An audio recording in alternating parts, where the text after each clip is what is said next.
Japan is their immigration rate, which is by far the lowest in the developed world. For comparison, in the United States, the immigrant population is about 14%, Canada and New Zealand have 20 and 25% respectively, and then there's Japan with an immigration population of less than 2%.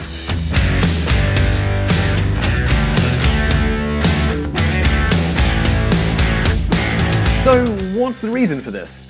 Well, quite simply, it's their very restrictive immigration system. This makes Japan something of a dream country for politicians like Donald Trump or Marine Le Pen. If there is one word that could define the current political debate, that word would be immigration. In Europe, countries are arguing about what to do with refugees, and it seems that politicians across the board seem to think that immigration is a problem that needs to be stopped. Immigration has fallen under this government, and we've cut net migration by a third. Anyone who illegally crosses the border will be detained until they are removed out of our country and back to the country from which they came.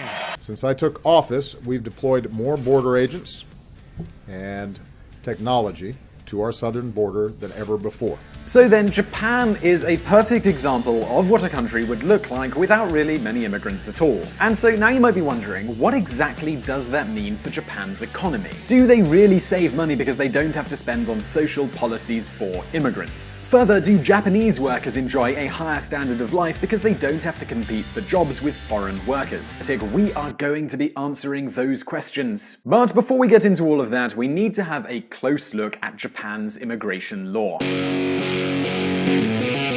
One country, one culture, one race. This statement was said by the man who was the Prime Minister of Japan in the mid-1980s. This man was Yasuhiro Nakasone. The statement clearly summarizes the immigration policy of Japan. Basically, there are just two ways to get into the land of the rising sun. One is with a work contract and the other is with a tourist visa. If a company wants to hire you from overseas, you will need a work visa. And the only possible way that you can get that visa is to have a university degree or have some specific skills that are practically impossible to find in the Japanese labor market. So if you are just a construction worker, you are never going to get a work permit for Japan. That is, unless you use this other program. Bien, Japón, como no tenía otra forma de... Since Japan didn't have a law to accept workers from other Asian countries like Vietnam or Philippines, they created the so-called Technical Internal Training Program. This, in summary, is sort of like being an intern in Japan, except you get about half the salary that a Japanese intern would get. Not only that, but with this Technical Internal Training Program, your boss is even allowed to hold onto your passport and access your bank account. More worryingly than that, since they started this program, thousands of Asian immigrants have simply disappeared. When the union representative spoke with me, she said that my attitude was bad and that if I continue to have this attitude, if my actions continue, her friend will hire a hitman to kill me.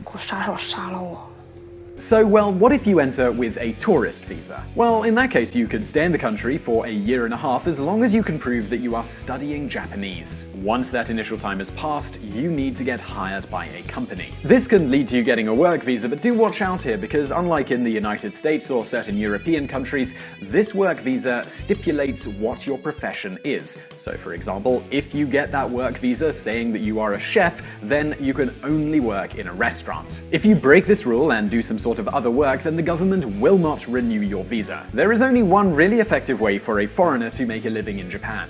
Lo más fácil que tenemos aquí. The easiest thing to live here is marrying a Japanese person. Now I hope you can understand why in a country with over 127 million inhabitants, only 2 million of them are immigrants. But what consequences does this have on the daily lives of Japanese citizens?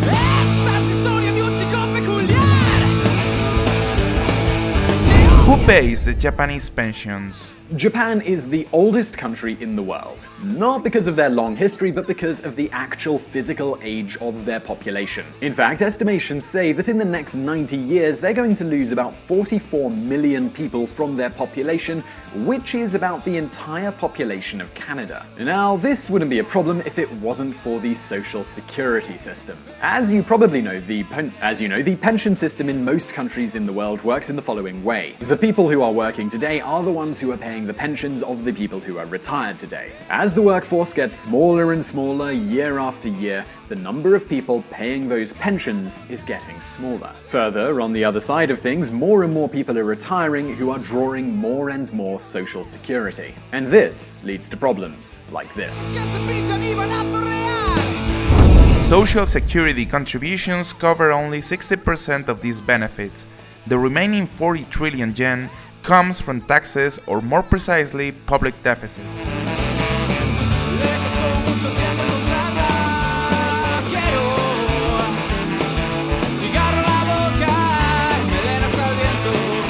And this is why, and pay attention to this part, Japan has the highest public debt of any country in the world. Their current debt level is more than double their GDP. And their fiscal deficit, the difference between their income and their spending, is higher than the one in the United States. In other words, if Angela Merkel were to go to Japan, she'd probably get very, very angry. So now you might be wondering, well, what does all of this have to do with immigration? Well, the answer is a lot. You see, we've all heard about how expensive it is to integrate immigrants. You have to pay for social programs, integration courses, etc., etc. But no one really talks about how much a native citizen costs the government.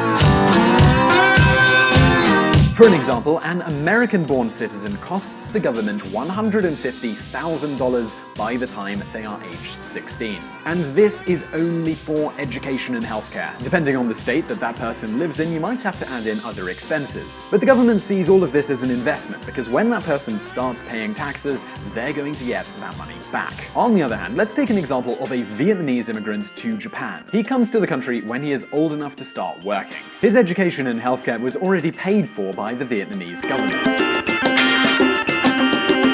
And in an average of 2 years, that Vietnamese immigrant is going to find a job. Now, of course, that job might be a low-paid one, and you might pay just a little tax, but the Japanese government didn't have to invest any money into him. So, in other words, immigrants are free cash for the government. Since Japan has so few immigrants, they are losing out on this easy influx of cash. This is why, in the middle of a fiscal crisis in 2015, the Japanese Prime Minister Shinzo Abe made the following announcement.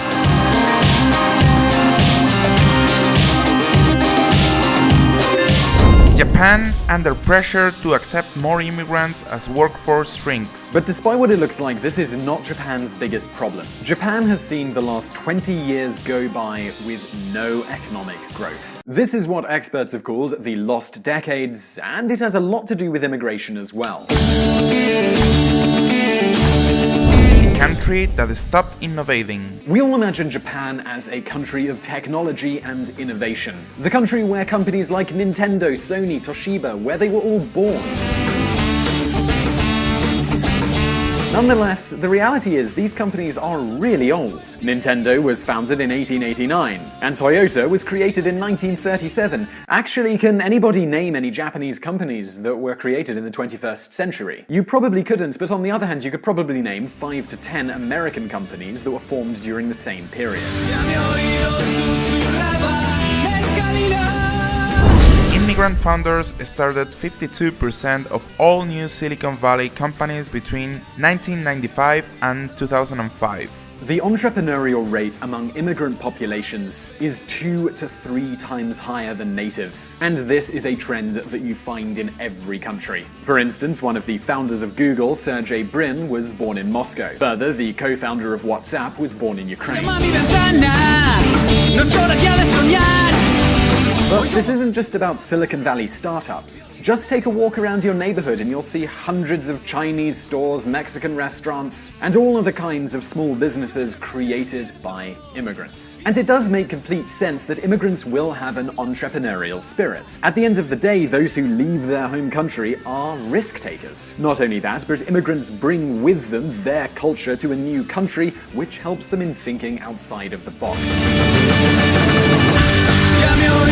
Let's take a look at another example. Charles Fellment was a German immigrant to New York City in the 19th century. Soon he realized that the workers in the city needed some sort of food that could be cooked and sold on the streets. That's when he decided to import sausages from his home country, and that's when the hot dog was born. Today, this meal feeds millions of people from all around the planet. And this This is just one example. There are thousands upon thousands more. In short, when cultures mix, new ideas and methodologies are created.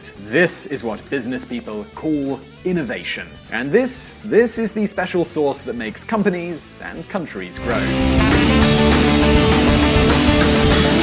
So, well, what's going on in Japan? Unsurprisingly, Japan has the lowest entrepreneurial rate in the developed world. Just 7% of the population decides to start a business. By comparison, in countries like Canada and New Zealand, that percentage is about 10%. The Japanese dream isn't to start your own business, it's to get hired by one that already exists. You know, those big companies that we previously mentioned, like Sony and Toshiba. Companies that have the same corporate and work structure that they had in the 1980s.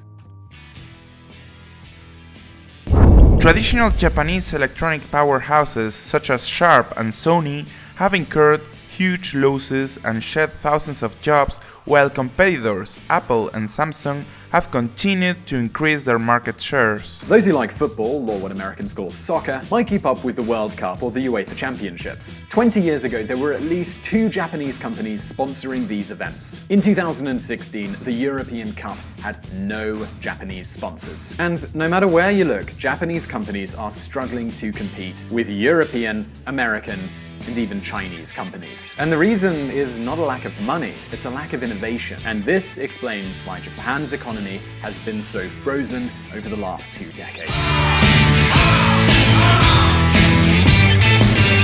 And of course, this is having a major impact on the lives of Japan's citizens. In order to keep productivity up, Japanese workers have the longest working hours and the shortest holidays of any developed nation. Meanwhile, they still have the same salaries that their parents have. Would outrightly say no foreigners. Yeah, I notice when I go in stores and stuff, I'm followed around like real close and stuff. And I notice they don't do that for other people, so yeah. I don't think I'll ever find a job. I think Japanese are a bit lonely people. Even though I grew up in Japan, living here is quite a challenge for me. So I can only imagine what it is like for foreigners. So today I'm going out on the streets asking foreigners about the struggles and challenges they face in Japan. Let's go.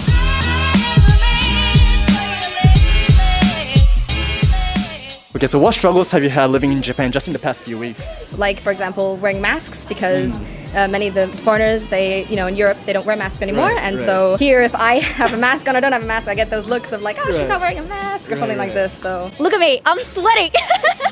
It is so hot in Japan, and like especially working in a corporate Japanese environment where everyone's wearing a suit and tie. I'm literally coming to work drenched in sweat, and no one else in Japan sweats. I thought Australia was pretty hot too.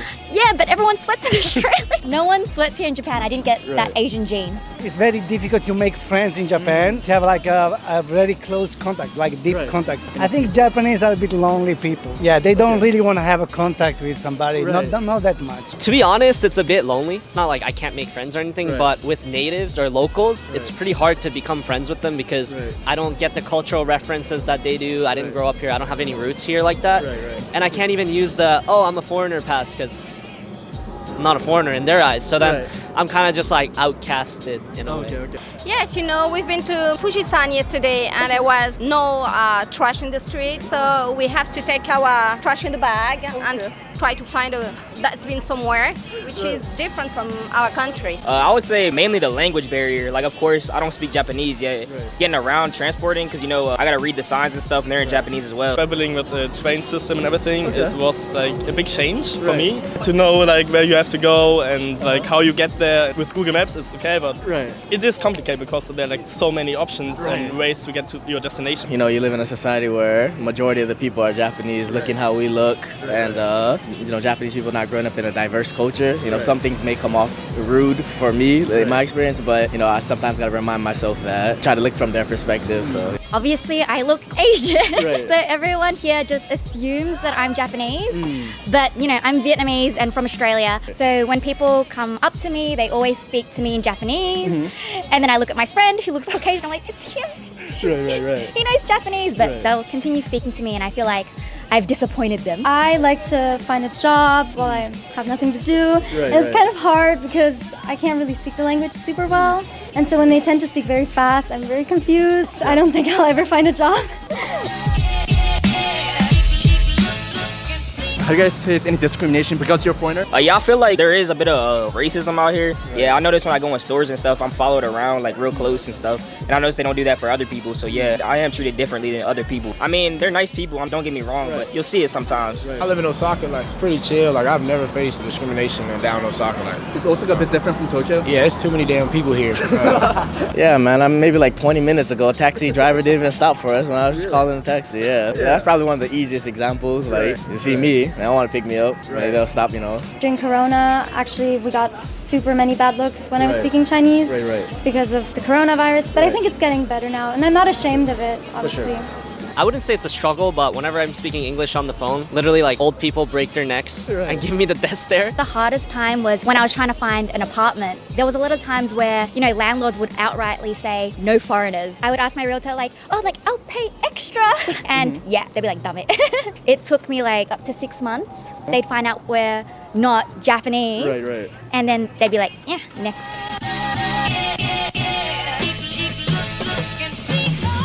Lastly, like, if there's anything you could change about Japan, what would it be? I don't know how you would do it, but maybe like somehow like, you know, include more diversity in this way. I would want Japanese people, you know, stop being shy and speak their true feelings. You know, I feel like Japanese people, they don't speak their true feelings because they want to please people. I wish people were a little bit more like friendly in a way. I'm used to the American way where people kind of just talk to whoever and they're kind of more open. Of course, like Japan has its really good sides, but that's probably the one thing where they kind of keep to themselves a little too much. I would say. Probably the price, because it's super expensive here, and obviously our parents have to work really hard for the money, and I hate asking them for money, but then at the same time I don't have a job to save up, and then I can just go shopping sometimes, as you can see. Maybe reducing the working hours or raising the minimum wage or something like that, because like this idle rate is very high here because very many people get overworked, so I think that's a huge problem.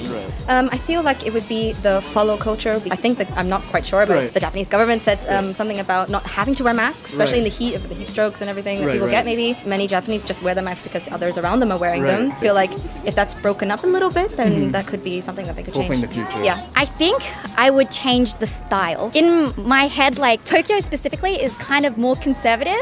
When you're out in like Shibuya or like Shinjuku, it's like kind of maybe a little bit more trendier. But when you go out into like the suburban areas, everyone is like super conservative and super monotone. Like I wear like all black, but I'm just like, oh, like maybe a little bit more oomph.